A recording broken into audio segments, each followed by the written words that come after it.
Assalamualaikum warahmatullahi wabarakatuh.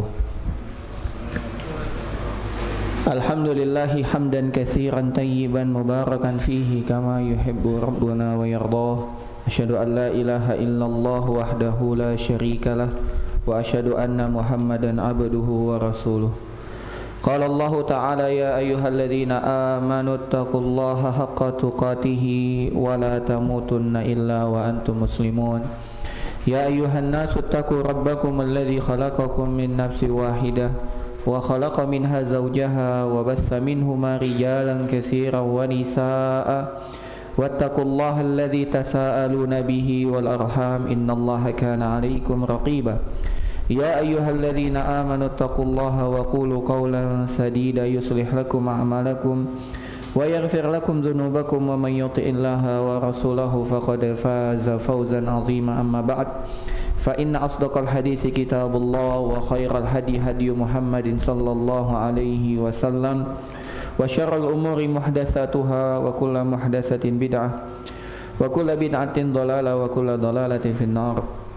Jamaah sidang salat maghrib yang insyaallah dilanjutkan isya dan juga jamaah pengajian Masjid Anwar Azza yang semoga Allah Subhanahu wa taala merahmati dan meridhai kita semua.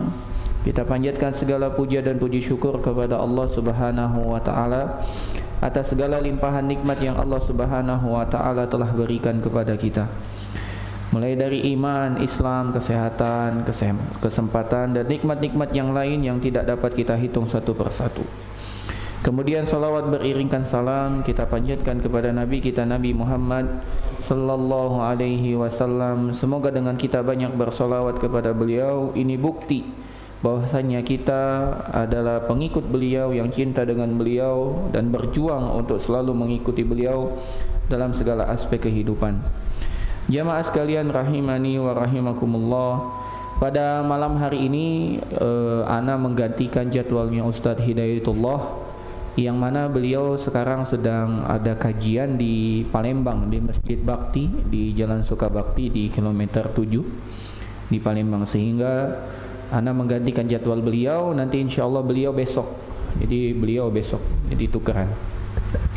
Jemaah sekalian rahimani wa rahimakumullah, alhamdulillah kita telah menyelesaikan pembahasan adab dalam kitab Minhajul Muslim. Alhamdulillah. Terakhir kita bahas adalah adab terkait tidur. Kita telah jelaskan alhamdulillah. Maka kemarin disampaikan apakah kita lanjut pada bab akhlak, apa kita cari kitab lain, ya. Setelah kita minta pertolongan dari Allah Subhanahu wa taala dan juga menyambut apa yang disampaikan oleh Ustadz Abu Ya'la Kurnaidi pada Takdik Akbar kemarin, maka insyaallah kita pilih pembahasan tentang tafsir Al-Quran agar kita termasuk orang yang membaca dan mempelajari Al-Quran dan kemudian untuk diamalkan. Sehingga insyaallah kajian kita selanjutnya di Masjid Anwar Azza ini akan membahas tentang tafsir Al-Quran.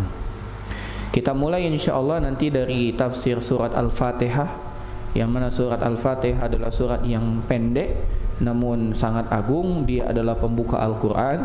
Kemudian setelah kita selesai membahas surat Al-Fatihah, kita tidak masuk ke Al-Baqarah, tapi kita ambil dari juz amma. Kita ambil dari juz amma, mulai dari yang paling pendek paling belakang, surat An-Nas, Al-Falaq, Al-Ikhlas, dan seterusnya sampai kita selesai dari juz amma. Nanti selanjutnya setelah juz amma kita lihat apa lanjut tafsir berikutnya, atau kita lihat pembahasan yang lain yang mungkin dapat kita pelajari. Nah, jamaah sekalian rahimani wa rahimakumullah, namun sebelum kita masuk, dan ini merupakan kebiasaan ya, sebelum kita masuk pada inti pembahasan, kita harus ada muqaddimahnya dulu, harus ada pengantarnya dahulu, biar kita dalam mempelajari ini memiliki gambaran yang cukup komprehensif, yang cukup menyeluruh pada pembahasan tafsir ini. Hal yang pertama yang ingin kami sampaikan, insyaallah pada pelajaran tafsir kita ini kita akan mengambil dari kitab Tafsir Muyassar atau dari kitab Al-Mukhtasar fi Tafsir. Dari kitab Tafsirul Muyassar ini sudah cukup terkenal di antara kita dan kitabnya juga sudah diterjemahkan. kitab Tafsir Al-Muyassar, disusun oleh sekelompok ulama yang dipilih yang memang mutakhasis, yang memang khusus di bidang tafsir. Dan ini dipuji ya, tentang Tafsir Muyassar ini dia ringkas. Namun ada yang terbaru update-nya ya, disusun juga oleh sekelompok atau sekumpulan ulama, yaitu Al-Mukhtasar fit Tafsir. Dan lebih luar biasanya lagi, Al-Mukhtasar fit Tafsir ini sudah masuk aplikasi. Dan lebih ajaib lagi, sudah diterjemahkan ke bahasa Indonesia. Nah, ini nikmat di atas nikmat. Sudahlah dia masuk aplikasi dan diterjemahkan pula ya, dan diterjemahkan pula. Bagi yang ingin download ya, apa namanya, gimana tampilan awal ini, yang ingin download kitab apa namanya, Tafsir Mukhtasar fi Tafsir ini, insyaallah kita juga ambil dari tafsir ini, bisa download di Play Store bagi pengguna Android dengan kata kunci ayah, ayah, ayah, ayah, warnanya hijau. Ayah, ya, ayah, bukan bapak ya, ayah, ayah, ya. Nah, gimana ngezoomnya? Warnanya hijau. Ayatun Tatbiqul Quran Al-Karim. Ayatun nomor 2 di bawah Muslim Pro. Ayatun Tatbiqul Quran Al-Karim. Ini bisa di-download. Nanti setelah bapak-bapak download, nanti ada pilihan tampilan. Ada yang bahasa Arab, ada yang pakai bahasa Indonesia. Nah, nanti tampilannya di sini ada gambar bola dunia, ada gambar bola. Kemudian bukan bola dunia, apa namanya? Bola internet ini. Kemudian kita pilih. Nah, kemudian nanti di atasnya ada pilihan. Nanti kita klik di sini. Nah, ini ada bahasa Arab. Al-Arabiyyah Al-Mukhtasar, Ma'anil Kalimat, Tafsir Muyassar, Tafsir Sa'di, Tafsir Ibnul Juzzi. Kemudian ada bahasa Inggris, Al-Tarjamah Al-Ingliziyah, Al-Mukhtasar bil Ingliziyah. Kemudian ada Indonesia. Nah, Indonesia ada Tarjamah Indonesia atau Al-Mukhtasar bil Indonesia. Jadi kitab Al-Mukhtasar fi Tafsir yang telah diterjemahkan dalam bahasa Indonesia. Nah, ini Masya Allah ya. Ini kita gunakan perangkat kita untuk perkara-perkara yang bermanfaat seperti ini. Bagi yang ikut grup WA bersama Ustadz Rauni untuk menghatamkan Al-Quran, beliau juga pakai ini. Beliau juga pakai aplikasi ini. Apa namanya, ayah, aplikasi ayah. Kemudian jamaah sekali yang punya kitab tafsir silakan dibawa ya, nanti pas kajian kalau ada faedah yang bapak-bapak miliki yang tidak kami sampaikan, silakan nanti pas sesi tanya jawab bisa menyampaikannya. Jadi silakan bawa. Yang punya tafsir Tabari silakan bawa, yang punya tafsir Qurtubi silakan bawa, yang punya tafsir apa namanya, Tahrir wa Tanzil silakan bawa, Ibnu Asyur. Yang punya kitab tafsir Jalalain silakan bawa ya, bawa silakan. Atau yang bahasa Indonesia kalau ada yang punya kitab tafsir misalnya tafsir namanya Aisar, tafsir Aisar, yang disusun oleh Dr. Firanda Andirja, itu silakan dibawa. Beliau sudah menamatkan beberapa juz amma, juz sekian, silakan dibawa ya. Jadi kita saling melengkapi. Atau yang punya kitab tafsirnya Syekh Muhammad bin Shalih Utsaimin silakan juga dibawa. Ya, jadi kita bawa kitab tafsir kita masing-masing, nanti saling melengkapi. Saling melengkapi. Yang punya kitab tafsir As-Sa'di silakan juga bawa. Ya, intinya kita belajar tafsir, belajar sama-sama. Ya, kami belajar, ya jamaah juga belajar. Saling mengisi. Apa yang tidak disampaikan dirasa perlu, silakan nanti pas sesi tanya jawab dapat ya disampaikan. Nah, jamaah sekalian rahimani wa rahimakumullah, sebelum kita masuk dalam pembahasan tafsir ini, ada baiknya kita mengenal lebih jauh tentang keutamaan Al-Quran itu sendiri. Ada beberapa keutamaan Al-Quran, dan ini merupakan kekhususan dan kespesialan Al-Quran, di keutamaan Al-Quran. Yang pertama yang harus kita pahami, bahwasanya Al-Quran ini adalah kalamullah, adalah kalamullah. Al-Quran ini firman Allah, bukan makhluk. Ya, berbeda dengan pemahaman sebagian orang yang mengatakan Al-Quran ini makhluk. Tidak. Al-Quran ini adalah kalamullah, adalah firman Allah Subhanahu wa ta'ala. Dan kalamullah, firman Allah, kalam itu sifat dari Allah Subhanahu wa ta'ala. Jadi sifat dari Allah Subhanahu wa ta'ala. Jadi Allah Subhanahu wa ta'ala yatakallam bima syaa wa kaifa syaa. Allah itu memiliki sifat kalam, berbicara. Dan kita harus tetapkan Allah memiliki sifat kalam, berbicara. Ketika kita menetapkan Allah berbicara, bukan berarti kita menyamakan Allah dengan makhluk, bukan. Masa semua yang namanya sama kita samakan? Enggak, pasti berbeda. Allah itu ada? Ada. Manusia ada? Ada. Berarti Allah sama dengan makhluk? Enggak. Adanya Allah berbeda dengan adanya manusia. Begitu juga berbicaranya Allah. Berbicaranya Allah. Sedikit nyambung ke masalah ini karena ini banyak tersebar juga di kalangan kita, di masyarakat. Dan Allah Subhanahu wa ta'ala berbicara dengan huruf dan lafaz yang dapat didengar. Allah Subhanahu wa ta'ala berbicara dengan huruf dan lafaz yang dapat didengar. Karena ada sebagian ya pemahaman yang mengatakan iya Allah berbicara, tapi namanya kalamun nafs, ya berbicara dalam hati gitu ya. Itu namanya bukan berbicara. Ya. Anda diam aja. Antum tidak dengar. Anda udah bicara nih. Kalamun nafs. Ketika orang mengatakan dia berbicara tapi dia tidak mengucapkan sesuatu, tidak ada huruf yang diucapkan, tidak ada suara yang didengar, sejatinya dia tidak bicara. Jadi kelompok ini sejatinya dia tidak mau mengimani sifat berbicara bagi Allah.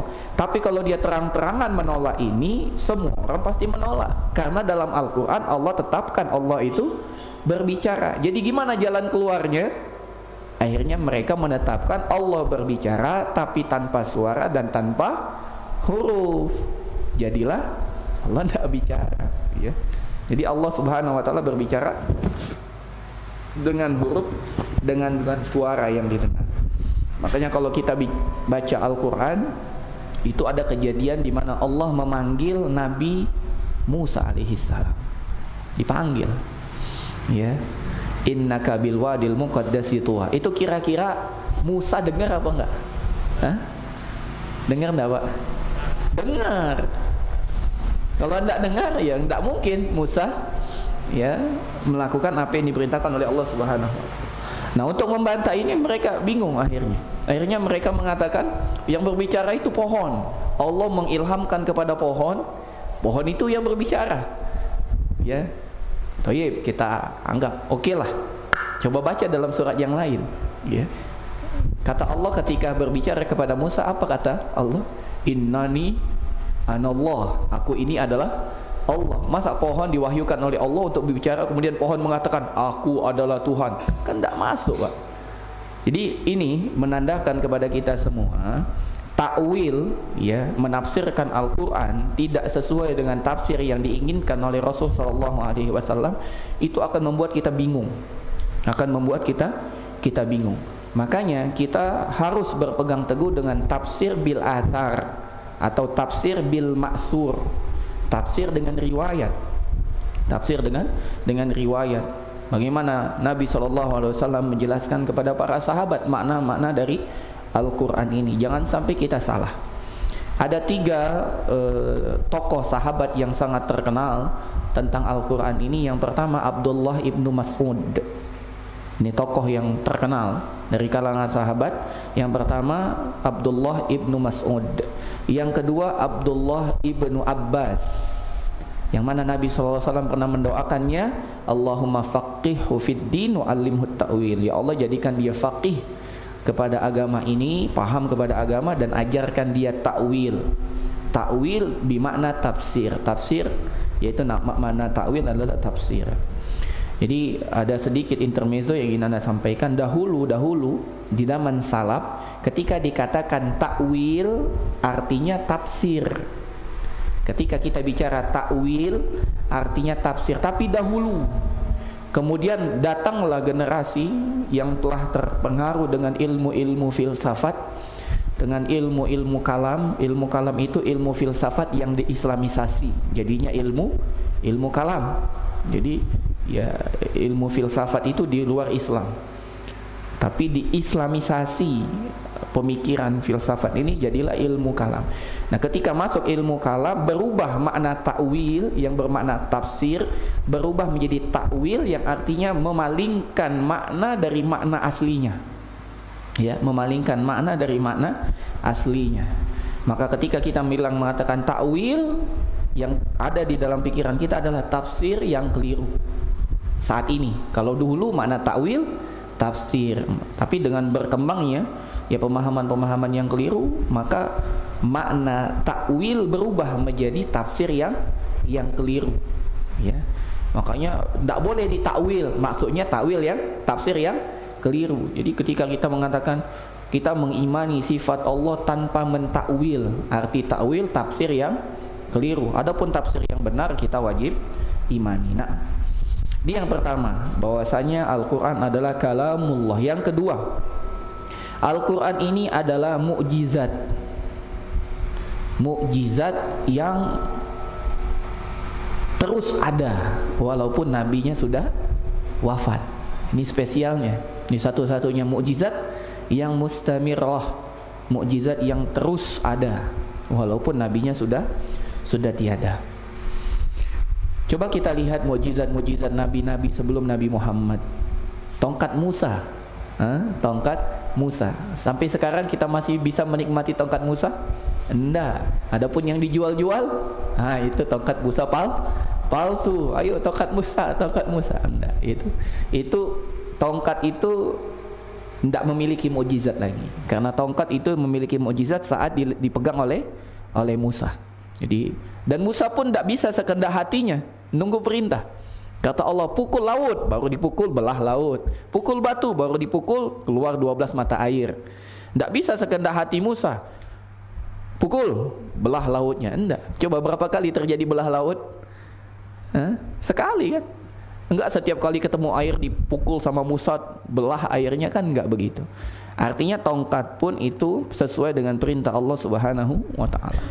Nah, adapun yang tersebar terutama di masyarakat kita Indonesia ini, banyak sekali hal-hal yang kita anggap itu karomah, padahal itu bukan karomah.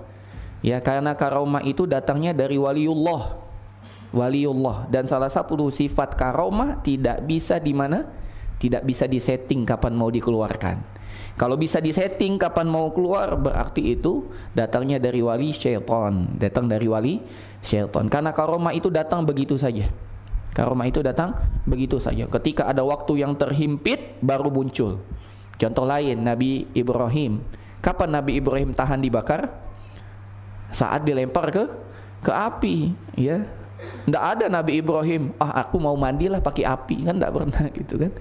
Kan karena api itu bagiku dingin dan menyelamatkan. Tidak, pada posisi itu saja. Ya, jadi kita harus merubah mindset kita. Dulu kita melihat ada hal-hal yang ajaib itu adalah karomah. Enggak. Ya, makanya kata Imam Asy-Syafi'i, jangan kaget kalau kamu melihat ada orang yang bisa berjalan di atas air atau orang bisa berjalan di udara. Jangan kaget, tapi lihatlah bagaimana amal ibadahnya. Kalau amal ibadahnya sesuai dengan Al-Quran dan As-Sunnah dengan pemahaman salafus saleh, itu namanya waliullah. Tapi kalau ibadahnya bertolak belakang dengan apa yang diajarkan Allah dan Rasulnya, berarti itu wali syaitan. Sangat mudah mengukur hal tersebut. Jadi jangan tertipu dengan sorban, dengan pakaian gamis, ya, dengan tasbih. Jangan tertipu, ya. Jangan tertipu dengan subhanallah. Wah, itu kan berubah semua. Jangan tertipu. Tapi lihat ibadahnya. Betul enggak ibadahnya sesuai dengan petunjuk Allah dan Rasulnya. Dan kata para ulama, karomah yang paling utama yang harus kita kejar itu adalah istiqomah. Itu karomah, Wak. Betapa banyak ikhwan kita yang dahulu kita lihat rajin sekali ngaji, sekarang hilang. Maka beruntunglah bagi yang dari dulu ngaji sampai sekarang ngaji, subhanallah. Itu karomah yang harus kita syukuri keberadaannya. Banyak dulu ikhwan, ya, dahulu anak awal-awal ngaji di Palembang itu ketemu dengan banyak ikhwan. Sekarang anda datang ke Palembang, mana fulan, oh sudah lama anda lihat gitu ya. Jadi ana wasiatkan kepada ikhwan sekalian, jangan berhenti menuntut ilmu. Kita tidak lebih hebat daripada Imam Ahmad bin Hambal. Sekali lagi, kita tidak lebih hebat dari Imam Ahmad bin Hambal. Imam Ahmad bin Hambal hafal 1 juta hadis. Berapa Pak? 1 juta hadis dengan riwayat-riwayatnya. Telah mengabarkan kepadaku guruku, dari gurunya, dari gurunya, dari gurunya, dari sahabat, dari Rasul. Itu hafal Imam Ahmad. Berapa? 1 juta hadis. Dan beliau adalah penyusun kitab hadis paling besar. Musnad Ahmad paling besar dibandingkan Imam Bukhari, Imam Muslim, Imam Nasai, Imam Abi Dawud, Tirmizi, Ibnu Majah dan lainnya. Bahkan Muwatta Imam Malik, gurunya Imam Syafi'i, Imam Ahmad paling besar kitabnya. Bahkan lebih hebat lagi, seorang murid dipuji oleh gurunya. Imam Ahmad ini murid dari Imam Asy-Syafi'i. Apa kata Imam Syafi'i? Wahai Ahmad, sungguh engkau lebih paham hadis daripada aku. Jika engkau mendapati hadis yang engkau tahu aku belum mengetahuinya, kabari aku. Subhanallah. Ini guru bilangnya ke murid. Kalau murid memuji guru, pujiannya belum bisa disertifikasi, karena yang memuji orang yang di bawah. Ya, misalnya ada murid ana SMP, oh, Ustaz Taufik tuh hebat sekali, begini. Pujiannya tidak diakui, Pak. Kenapa? Karena memang dia di bawah. Coba yang memuji kita adalah ulama. Ya, yang memuji kita adalah guru kita, misalnya Ustaz Arifin, Ustaz Ali Musri, Ustaz Fulan. Fulan begini. Nah, itu diterima. Kenapa? Karena mereka yang mengajari kita, mereka yang tahu dengan hakikat ilmu kita. Tapi kalau murid memuji guru, pujiannya tidak masuk hitungan, ya. Tidak masuk hitungan, ya. Tapi ketika murid itu sukses, berhasil, nah itu menyatakan bahwasanya gurunya berhasil, gitu ya.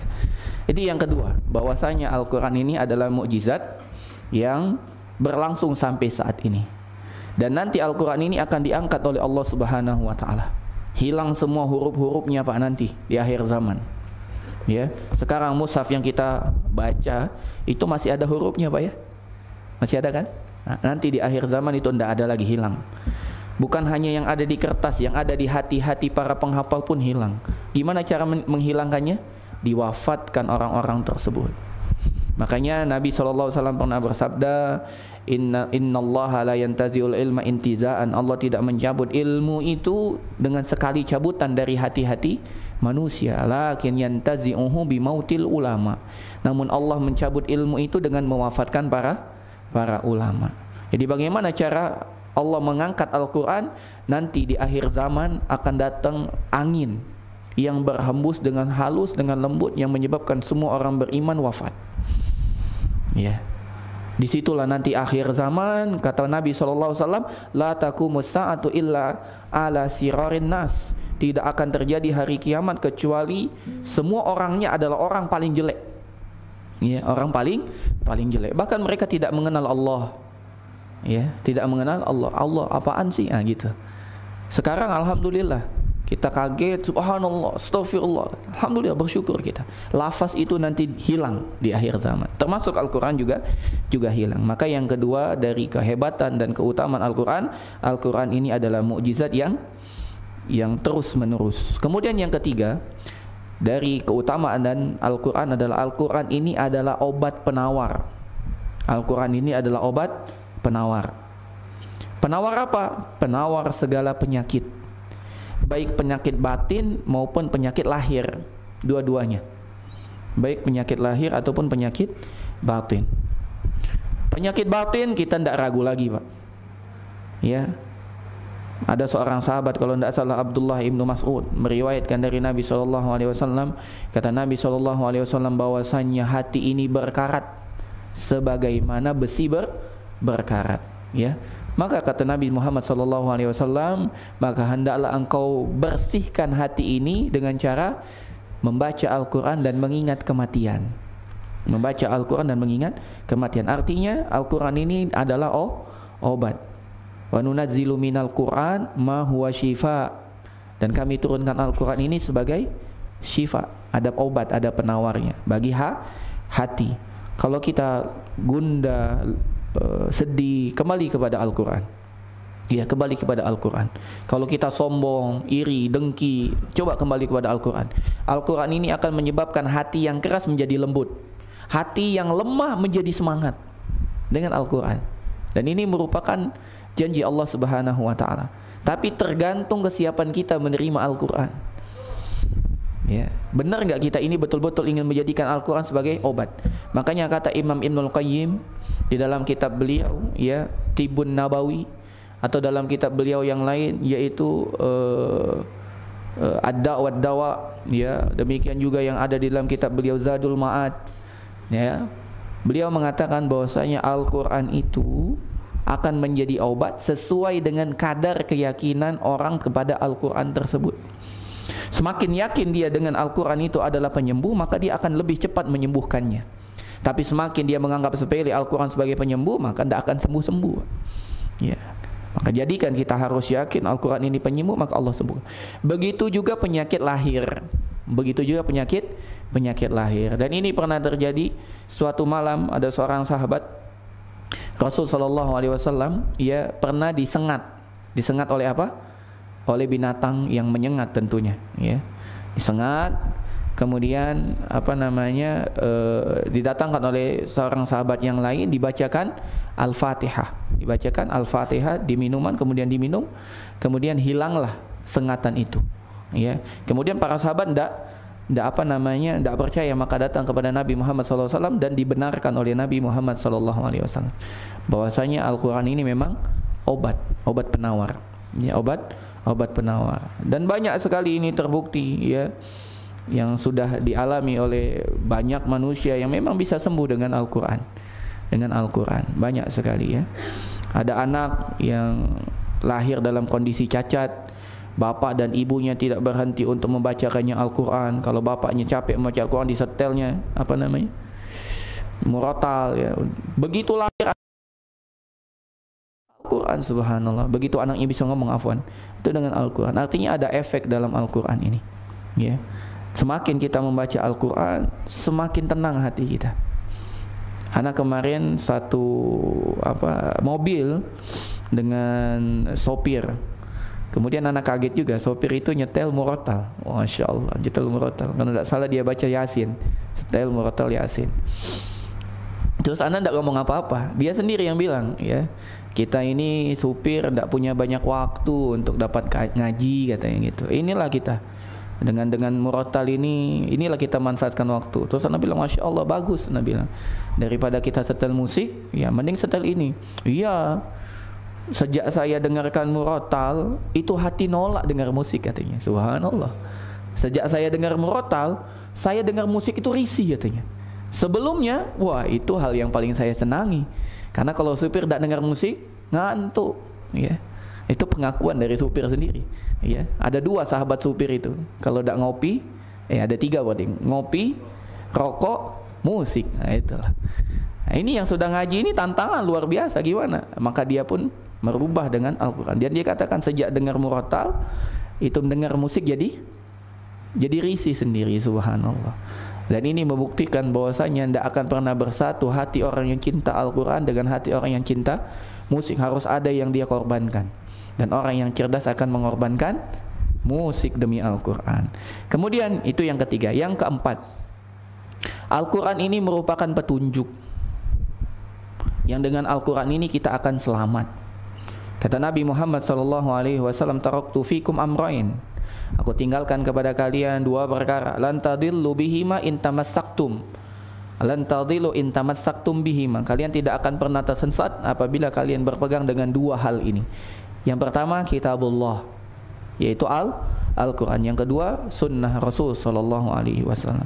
Jadi barang siapa yang berpegang teguh dengan Al-Quran, dia tidak akan tersesat.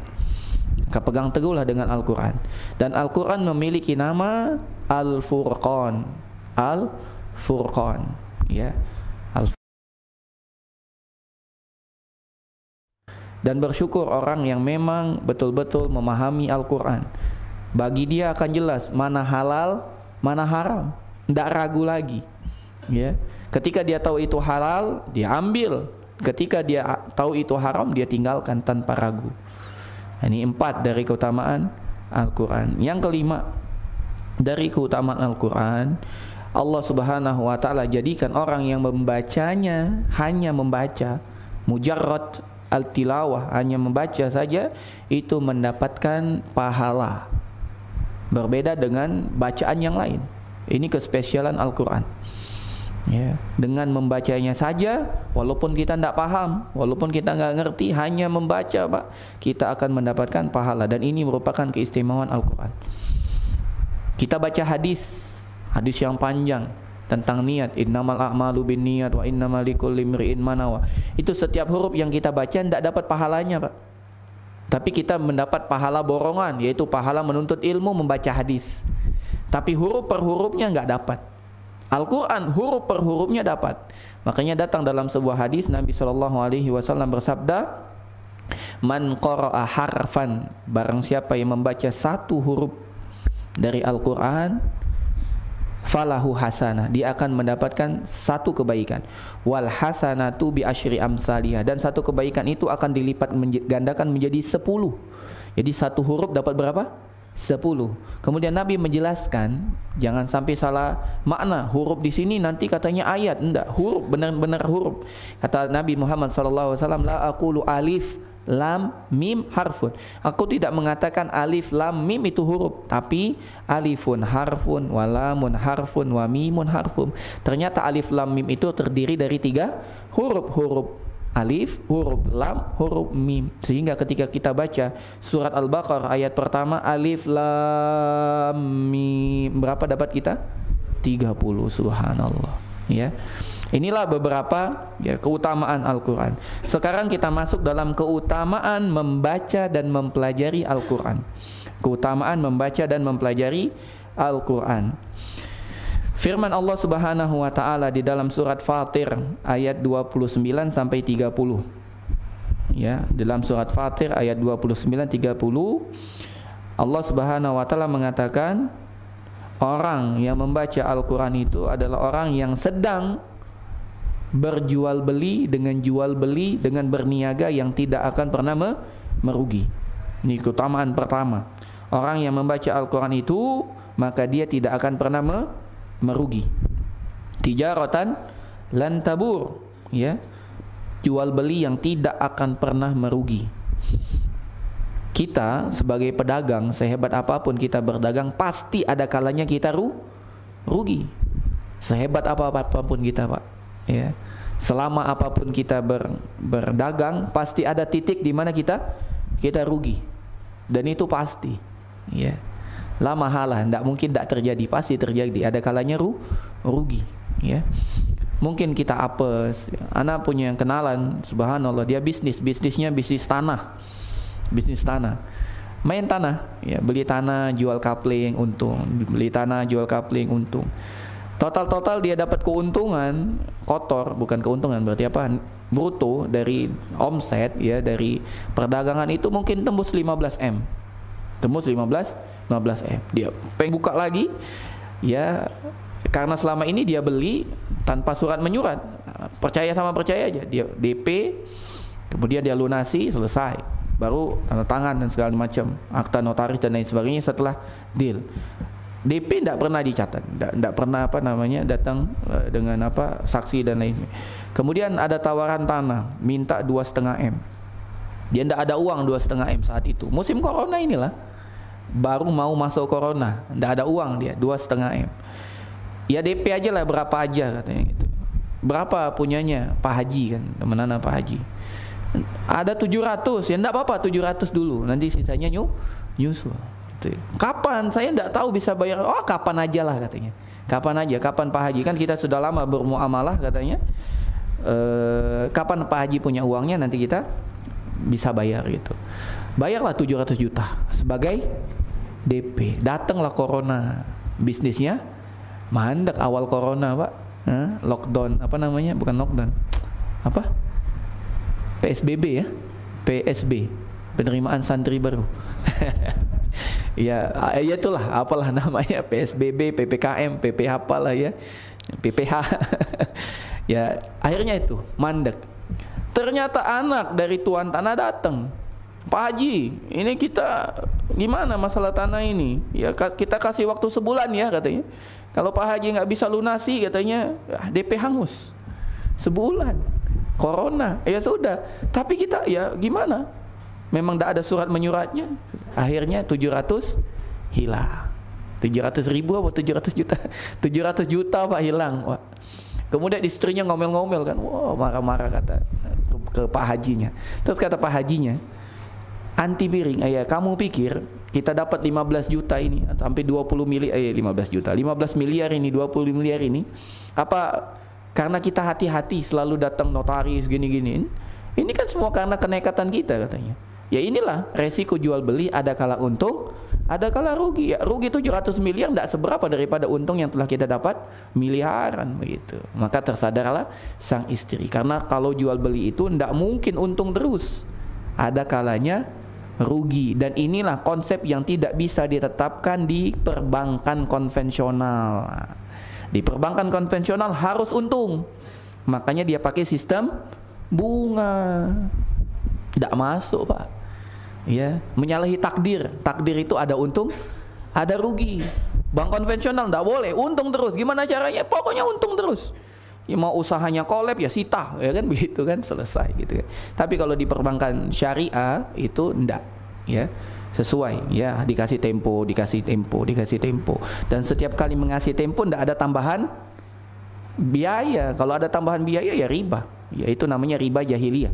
Aku beri tempo tapi tambah, aku beri tempo lagi tapi tambah. Dalam Islam enggak, aku beri tempo tanpa tambahan, kan begitu. Ini intermezzonya terlalu panjang. Taib. Jadi apa tadi Pak? Bahwasanya di dalam surat Fatir ayat 29-30 perdagangan yang tidak pernah berugi. Allah Subhanahu wa taala berfirman, a'udzubillahi minasyaitonir rajim, innalladzina yatluna wa aqamus shalah wa anfaqu mimma razaqnahum sirran wa alaniyah yarjuna tijaratan lan tabur.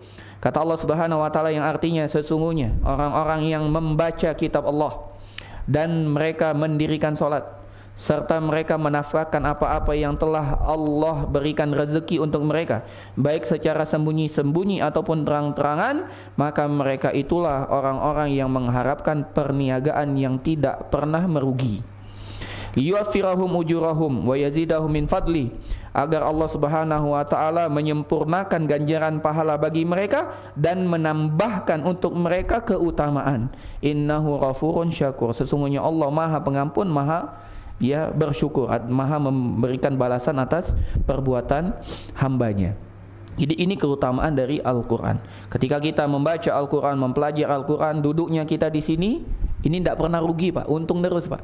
Setiap detik, setiap menit kita argo, pahala kita jalan, ya, tidak pernah merugi. Kita kira kita rugi, wah waktu saya ini time is money, enggak Pak. Kita ini lebih dari time is money. Time is pahala. Ini tiap detik kita diganjar pahala, tiap detik kita diganjar pahala oleh Allah Subhanahu wa taala. Malaikat itu semua melingkupi kita Pak, dan berdoa, ya Allah ampuni fulan, ya Allah tinggikan derajat fulan, ya Allah ampuni fulan, ya Allah tinggikan derajat fulan. Tiap detik Pak, ngomong terus. Kira-kira doa malaikat diijabah enggak Pak? Malaikat itu adalah makhluk yang tidak pernah berbuat maksiat dan selalu taat. Kira-kira kita di antara manusia yang doanya diijabah, orang yang selalu taat tidak pernah maksiat, atau orang yang selalu maksiat tidak pernah taat? Tentu jawabannya orang yang selalu taat tidak pernah maksiat, itu malaikat. Berarti doa malaikat lebih dekat untuk diijabah oleh Allah. Yang kedua, keutamaan dari mempelajari dan membaca Al-Quran. Nabi SAW bersabda, sebagaimana yang diriwayatkan oleh sahabat Utsman bin Affan. Nabi SAW bersabda, khairukum, yang terbaik di antara kalian, man ta'allamal Qur'an, barang siapa yang belajar Al-Quran, wa 'allamahu, dan mengajarkan Al-Quran. Yang terbaik di antara kalian adalah yang belajar Al-Quran dan mengajarkan Al-Quran. Dalam hadis ini Nabi Muhammad SAW mendahulukan orang yang belajar Al-Quran daripada orang yang mengajarkan Al-Quran. Kenapa? Motivasi agar kita semangat untuk belajar Al-Quran. Padahal kalau dari segi pahala, lebih besar pahala yang mengajarkan atau yang belajar Pak? Logikanya lebih besar pahala yang mengajarkan. Tapi dalam hadis ini Nabi Muhammad SAW mendahulukan orang yang belajar. Untuk apa? Motivasi untuk kita, bahwasanya pahala untuk kita juga tidak kalah dari orang yang mengajarkan Al-Quran.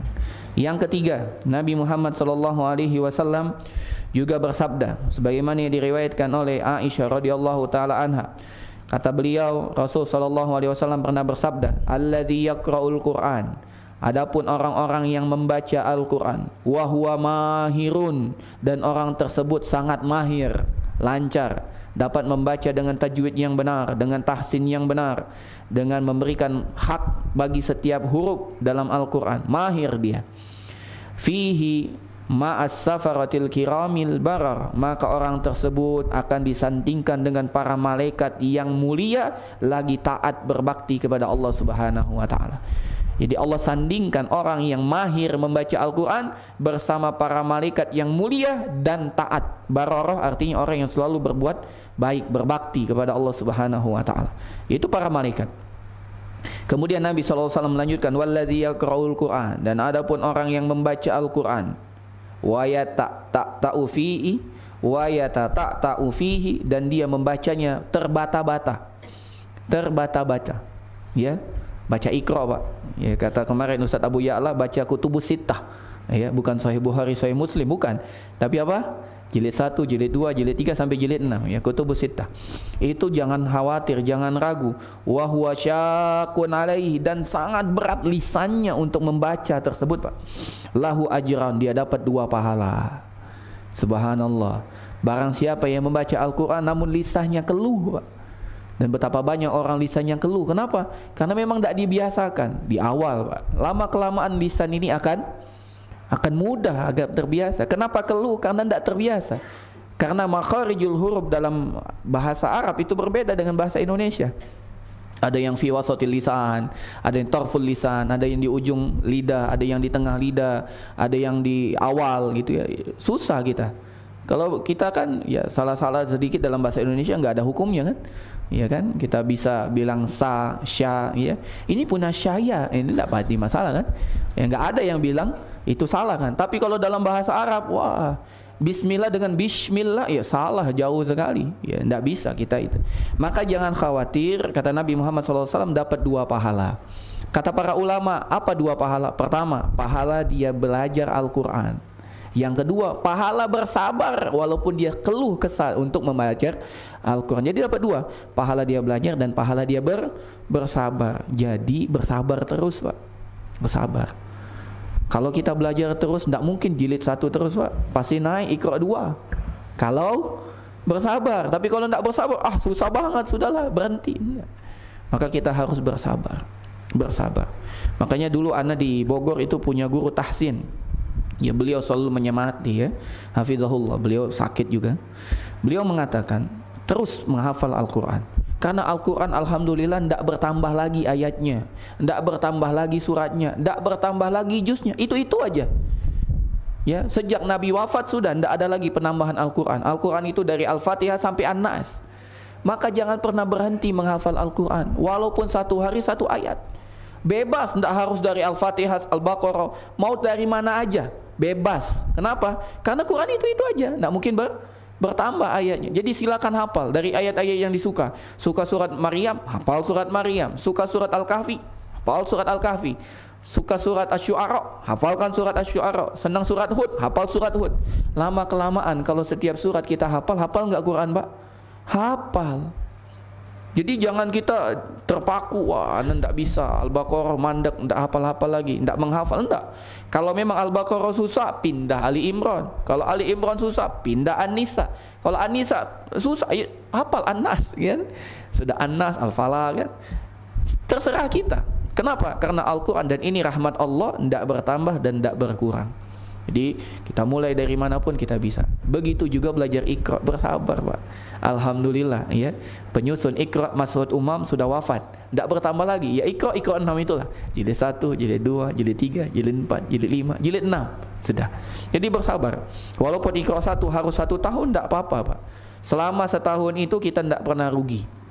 Makanya guru kami juga Ustaz Beni Sarbeni hafizahullah taala, ya, mudir di Sabilun Najah di Bandung, beliau mengatakan, kata Ustaz Beni Sarbeni, hafalkan terus walau tidak hafal-hafal.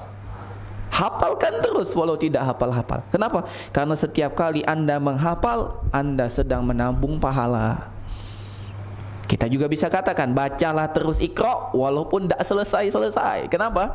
Karena setiap kali kita baca Iqra, kita sedang panen pahala. Ya, jadi jangan berputus asa. Kita dapat 2 pahala. Kemudian Nabi SAW juga memberikan kita penyemangat luar biasa. Dari sahabat Abi Musa al-Ash'ari radhiyallahu anhu, beliau mengatakan bahwasanya Nabi SAW pernah memberikan perumpamaan dengan 4 perumpamaan. Nabi SAW bersabda, "Masalul mu'minil ladzi yaqra'ul Qur'an." Permisalan orang beriman yang membaca Al-Qur'an. Permisalan, Pak. Masalul utrujah, seperti buah utrujah. Apa sih buah utrujah? Ya, katanya seperti buah jeruk, ya, atau apa namanya, orange. Ya, orange itu jeruk ya. Ya, memiliki bau yang sangat harum ya, menyejukkan hidung ya. Bukan bikin bersin tapi ya, yang buat hidung kita wangi. Wanginya luar biasa. Wa ta'muha thayyib, dan rasanya juga manis. Harum baunya, manis rasanya. Itulah permisalan bagi orang yang beriman yang membaca Al-Quran. Kemudian Nabi SAW mengatakan, wa masalul mu'minil ladzi la yaqra'ul Quran. Adapun permisalan orang mukmin yang tidak membaca Al-Quran. Artinya apa? Tidak sering baca Al-Quran. Kadang-kadang ya, kama sadit tamroh, seperti kurma. La rihalaha wa ta'muha hulwun. Baunya ndak ada, tapi rasanya manis, ya, tetap baik, tapi ndak ada harum-harumnya. Kemudian Nabi memberikan misal yang ketiga, wa masalul munafiq, dan permisalan orang yang munafik, alladzi yaqra'ul Qur'an, yang dia membaca Al-Qur'an. Masa kalau orang beriman, orang munafik aja baca Qur'an, ya. Coba kita ngomong masalah munafik ini, baca lagi dalam Al-Quran, Pak. Allah Subhanahu wa taala berfirman, innal munafiqina yukhadi'una Allah wa huwa khadi'uhum. Orang munafik itu menipu Allah, sejatinya mereka menipu diri mereka sendiri. Wa idza qamu ilas salati qamu kusala. Kalau mereka salat dengan malas. Yura'unan nasa wa la yadhkurunallaha illa qalila. Mereka itu pamer, ingin dipuji oleh manusia, riya di hadapan manusia, dan mereka tidak berzikir kepada Allah kecuali sedikit. Dalam ayat ini Allah tetapkan bahwasanya orang munafik itu salat, walaupun salatnya malas-malesan, dan orang munafik itu berzikir kepada Allah walaupun zikirnya sedikit. Masa kita orang beriman kalah dengan orang munafik? Kita tidak salat, kita nggak berzikir, ini munafik Pak salat. Masa beriman tidak salat? Ini munafik Pak berzikir, tilawah Al-Quran. Masa kita orang Islam tidak tilawah Al-Quran? Maka Nabi mengatakan, kama salir royhanah, bagaikan buah royhana. Apa itu buah royhana? Rihuha thayyib. Oh, baunya harum sekali. Wa ta'muha murun, tapi ketika dimakan rasanya pahit. Itulah permisalan orang munafik. Dan yang terakhir, wa masalul munafik, dan permisalan orang munafik alladzi la yaqra'ul Qur'an, yang tidak membaca Al-Qur'an, kama salil hanzalah, seperti buah hanzalah. Apa buah hanzalah? La rihun wa ta'muha murun. Baunya ndak ada, rasanya juga pahit. Kata Imam Ibnul Qayyim Al-Jauziyah rahimahullahu taala, beliau mengatakan, dari sini kita tahu bahwasanya manusia terbagi menjadi 4. Yang pertama adalah orang yang paling afdol, paling sempurna. Siapa? Orang beriman yang membaca Al-Quran. Yang kedua orang beriman, ya, orang yang bahagia, yaitu orang beriman, tapi tidak seperti kedudukan kelompok pertama. Dia bahagia karena dia beriman, tapi dia tidak seafdol yang pertama. Yang ketiga dan keempat adalah golongan orang yang celaka, kata Imam Ibnu Qayyim. Yang ketiga dan keempat adalah golongan yang celaka. Siapa? Orang munafik yang membaca Al-Quran, tapi dia munafik, bacaannya tidak masuk ke dalam hatinya, menipu. Munculnya saja seakan-akan dia ahli Quran, tapi dalam hatinya dia benci dengan Quran. Yang keempat lebih parah lagi, tidak ada iman dan tidak ada Al-Quran, ya. InsyaAllah kita lanjutkan setelah azan salat isya. Wa sallallahu ala nabiyina Muhammad wa ala alihi wa sahbihi ajmain.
Bismillahirrahmanirrahim. Alhamdulillah, assalatu wassalamu ala rasulillah wa ala alihi wa sahbihi wa mawalah. Yang selanjutnya keberapa Pak? Keempat ya. Yang pertama, jual beli yang tidak merugi. Yang kedua, manusia terbaik. Yang ketiga, orang yang lancar membaca Al-Quran bersama malaikat yang mulia lagi baik. Yang keempat, orang yang terbata-bata akan mendapatkan 2 pahala. Yang kelima, orang yang mukmin membaca Al-Quran itu wangi dan manis rasanya, merupakan gambaran manusia yang terbaik. Nah, manusia yang terbaik. Yang keenam sekarang, masuk ke 6 adalah Allah Subhanahu wa taala mengangkat orang yang mempelajari Al-Quran, mengangkat derajat orang yang mempelajari Al-Quran di dunia dan di akhirat, di dunia dan di akhirat. Berdasarkan sabda Nabi Muhammad sallallahu alaihi wasallam, diriwayatkan dari sahabat Umar Ibn Al-Khattab radhiyallahu taala anhu, beliau mengatakan, bahwasanya Nabi SAW pernah bersabda, innallaha yarfa'u bihadzal kitabi aqwaman wa yada'u fihi akharin. Sesungguhnya Allah Subhanahu wa taala mengangkat dengan kitab ini sekelompok kaum dan merendahkan kelompok yang lain. Siapa kelompok yang diangkat oleh Allah? Kelompok yang memegang Al-Quran ini, membacanya, menghafalnya, memahaminya dan mengamalkannya, dan merendahkan kelompok yang lain, yaitu kelompok yang tidak membacanya, tidak menghafalnya, tidak memahaminya, tidak mengamalkannya. Dan subhanallah, semakin besar perhatian kita dengan Al-Quran, semakin tinggi derajat kita di hadapan Allah Subhanahu wa taala. Dan ketika Allah telah mencintai kita, dalam sebuah hadis Nabi Muhammad SAW mengatakan, jika Allah telah mencintai seorang hamba, nada Jibril, Allah Subhanahu wa taala memanggil Jibril, Jibril, ketahuilah bahwasanya aku telah mencintai fulan bin fulan, kabarkan dengan penduduk langit bahwasanya aku telah mencintai fulan demi fulan, dan perintahkan mereka untuk juga menyintai sebagaimana aku mencintai mereka, mencintai dia. Maka Jibril pun datang mengumumkan kepada para malaikat yang lain yang ada di langit, dan para malaikat mengatakan, madza qala rabbukum? Qalul haqqa. Para malaikat pun mengatakan, wahai Jibril, apa yang dikatakan oleh Tuhanmu, yakni Allah Subhanahu wa taala. Mereka mengatakan, pasti ini kalimat yang benar. Maka Jibril mengatakan, ketahuilah bahwasanya Allah telah mencintai fulan bin fulan, dan Allah memerintai antum semua, kalian semua para malaikat, untuk mencintai fulan bin fulan. Maka penduduk langit pun mencintai fulan bin fulan. Subhanallah. Cukup sampai di sini? Enggak. Kemudian Allah Subhanahu wa taala memerintahkan malaikat untuk meletakkan di muka bumi ini, diterimanya orang tersebut di muka bumi. Diterima, Pak. Ya, orang baik pasti dibenci oleh orang jelek, tapi sesama orang baik pasti diterima, pasti dicintai. Maka diberikanlah ya orang menerima orang tersebut di muka bumi. Dan kita lihat ini pembuktian fakta, siapa yang lebih kita cintai? Orang yang hafal Al-Quran, orang yang fasih dengan Al-Quran, orang yang pandai melantunkan Al-Quran, ada orang selain itu. Tentunya kita lebih cinta dengan orang yang dengan Al-Quran.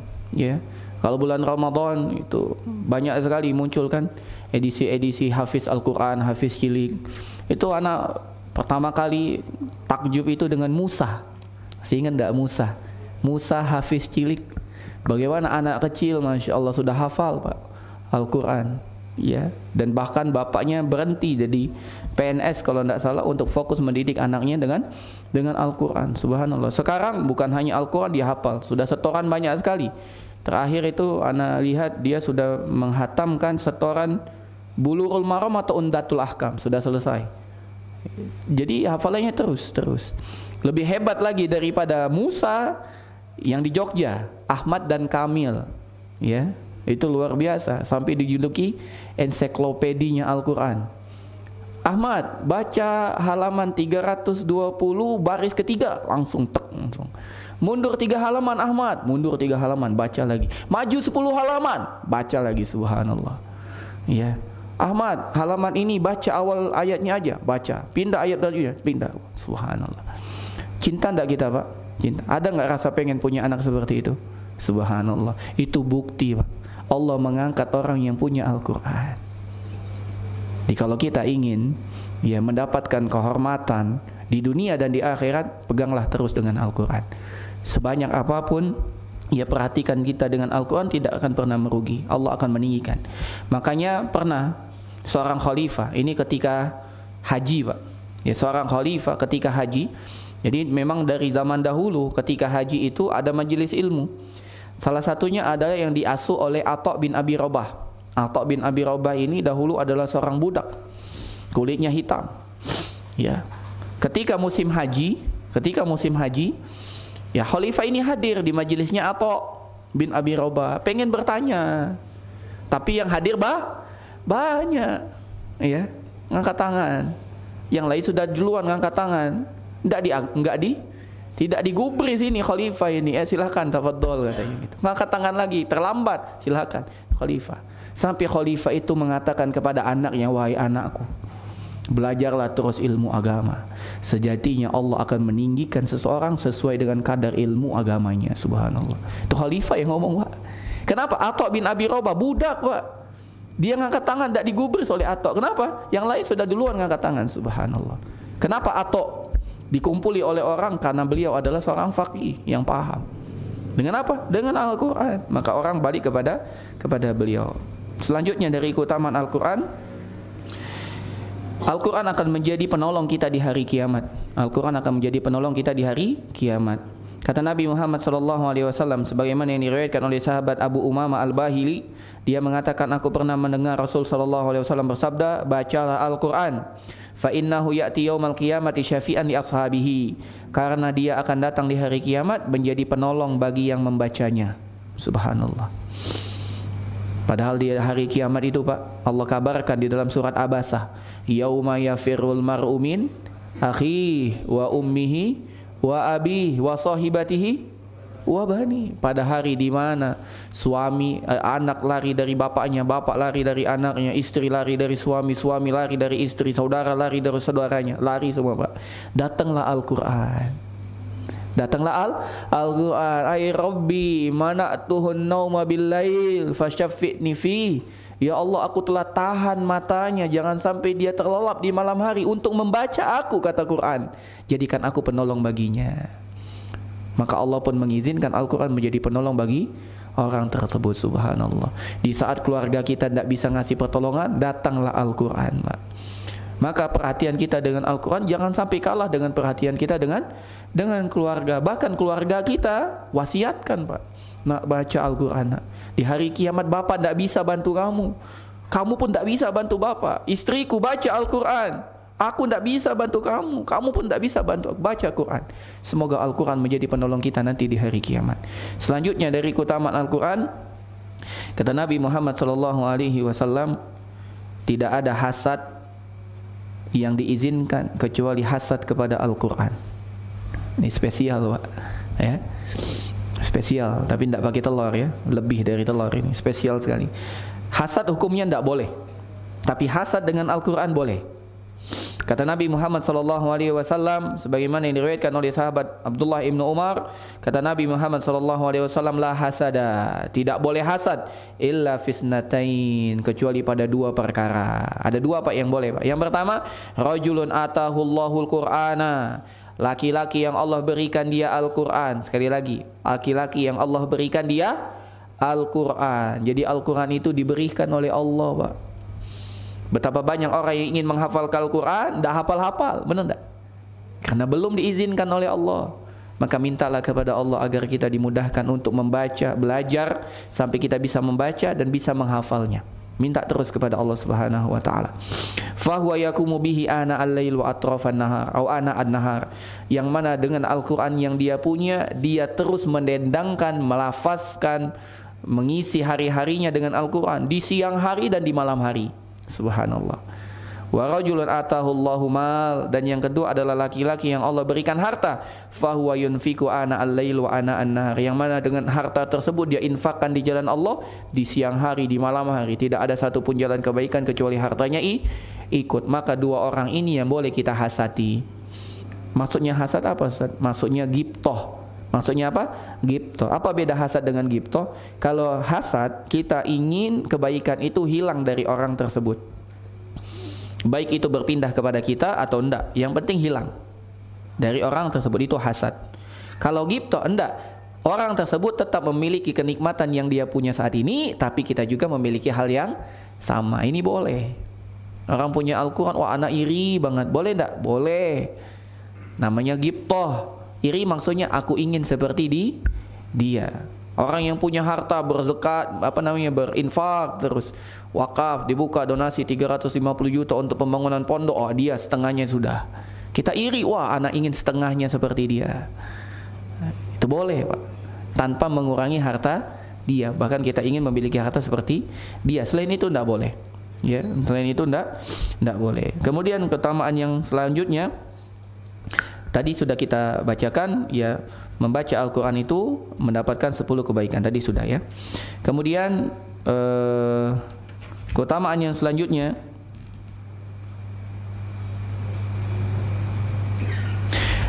derajat orang di surga sesuai dengan ayat yang dia hafal selama di dunia, atau ayat yang diamalkan selama di dunia. Kedudukan seseorang di surga sesuai dengan ayat yang dia baca selama dia di dunia.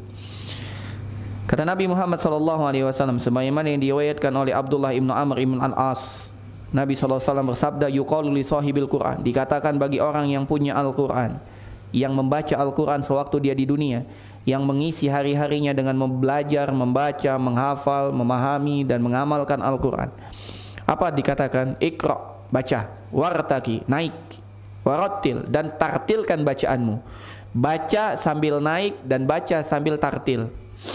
Ya, jadi sambil naik. Naik apa? Karena di surga itu darajat. Kata Nabi Muhammad SAW, inna fil danna darajat wa inna fin nari darokat. Sejatinya surga itu punya tingkatan, dan di surga itu ada mi'atu darajah, ada 100 derajat. Begitu juga neraka. Neraka namanya bukan darajat. Kalau darajat itu ke atas, kalau ke bawah namanya darokat, pakai kaf. Darokat, tingkatan. Ya. Dan orang yang di surga itu tiap derajatnya, yang atas bisa melihat ke bawah, yang bawah tidak bisa melihat ke atas. Ya. Kenapa? Karena kalau dia bisa melihat ke atas, dia akan iri. Padahal di surga sudah tidak ada iri lagi. Ya. Kata Allah Subhanahu wa taala di dalam surat Al-A'raf, wa naza'na ma fi sudurihim min ghillin. Allah cabut dari hati orang-orang beriman itu rasa iri dan dengki, tidak ada lagi. Maka Allah jadikan orang yang ada di derajat bawah tidak bisa melihat derajat yang di atas, agar dia merasa dia adalah orang yang paling spesial. Ana nih, lihat tuh kekayaan ana di surga, paling hebat kan? Gitu. Tapi orang yang di atasnya, wah ente, itu aja ente bangga, tidak seberapa, secuil gitu kan. Yang paling atas, wah ente katanya, aneh lebih banyak daripada antum, ya begitu. Makanya dikisahkan ada orang terakhir masuk surga itu mendapatkan 10 kali dunia dan seisinya, Pak. 10 kali dunia, dan dia merasa dia adalah orang yang paling istimewa di surga. Padahal dia adalah orang yang paling kecil kebahagiaannya di dunia. Subhanallah. Di surga 10 kali, Pak, dikasih dunia dan seisinya. Maukah kamu mendapatkan dunia dan seisinya, semisal dunia dan seisinya? Mau. 2 kalinya mau, ya Allah, aku berikan kepadamu 10 kali dunia dan seisinya. Dan dia merasa, oh kalau begitu aku adalah orang yang paling besar nikmatnya di surga. Padahal dia adalah orang yang paling rendah nikmatnya di surga. Subhanallah. Maka dikatakan, Iqra wartaki warattil, naiklah terus setiap engkau membaca Al-Quran, kama kunta turattilu fid dunya, sebagaimana kamu membaca dengan tartil selama di dunia. Fa inna manzilataka inda akhiri ayatin taqra'uha, karena derajatmu di surga nanti sesuai dengan ayat terakhir yang kamu baca di dunia. Subhanallah. Makin banyak kita membaca, makin banyak kita menghafal, makin banyak kita mengamalkan, maka kedudukan kita di surga makin tinggi. Mau nggak, Pak? Mau nggak, Pak? Mau. Maka kita harus semangat. Ya, korbankan semuanya. Kata Ustadz Abu Ya'la, azamkan dalam diri, jangan sampai mati kecuali kita bisa baca Quran. Jangan mati kecuali kita sudah bisa baca Quran. Ya, baca Quran. Jangan sampai kita mati kita tidak bisa baca Quran. Dan kalau dengan Al-Quran jangan memanfaatkan waktu sisa, tapi siapkan waktu khusus untuk Al-Quran. Nah. Kemudian yang terakhir yang dapat kita sampaikan, orang yang membaca Al-Quran dan mengamalkan Al-Quran, maka akan dimuliakan oleh Allah Subhanahu wa taala di surga. Dimuliakan oleh Allah di surga. Bahkan orang tuanya akan dipakaikan mahkota di surga. Akan dipakaikan mahkota di hari kiamat, akan diberikan mahkota kemuliaan di akhirat. Orang tuanya, Pak. Dan ini merupakan bentuk bakti kita kepada orang tua kita. Karena Nabi Muhammad SAW sebagaimana diriwayatkan oleh Mu'adz bin Jabal atau oleh Mu'adz bin Anas. Kata Nabi Muhammad SAW, man qara al-Qur'ana wa amila bima fihi, barang siapa yang membaca Al-Quran dan mengamalkan apa yang ada pada ayat tersebut, dan mengamalkan apa yang ada pada Al-Quran tersebut, ulbisa walidahu tajan yaumal qiyamah, maka Allah akan memakaikan mahkota kemuliaan di kepala orang tuanya di hari kiamat. Subhanallah. Ketika nanti di hari kiamat, Pak, orang itu akan dikenal dengan cirinya masing-masing. Orang yang suka minta-minta di dunia, di hari kiamat akan dibangkitkan dalam kondisi wajahnya tidak punya daging. Orang yang di dunia memiliki istri lebih dari satu, kemudian dia tidak bisa adil dengan semua istrinya, maka dihadirkan di hari kiamat dalam kondisi miring, ya. Wasyikuhu ma'il, pundaknya miring. Orang yang sombong di dunia, maka Allah akan bangkitkan di hari kiamat dengan wujud dia lebih kecil daripada semut. Nah, dia diinjak-injak oleh manusia. Orang yang selama di dunia makan riba, bergelut dengan riba, maka Allah akan bangkitkan di hari kiamat dalam posisi seperti orang kesurupan.